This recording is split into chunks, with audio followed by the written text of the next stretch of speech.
In this video I'll show you how to watch season 1 of The Office, and I will tell you you have to watch it on Peacock.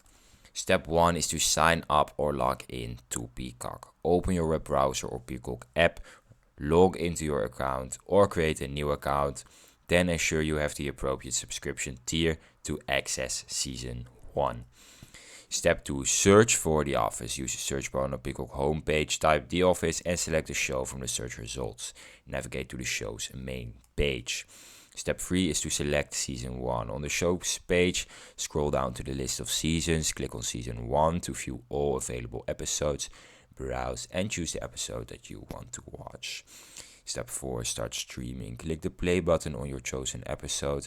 Adjust subtitles, playback quality or volume settings as needed. Enjoy streaming season 1 of The Office on Peacock. Thanks for watching.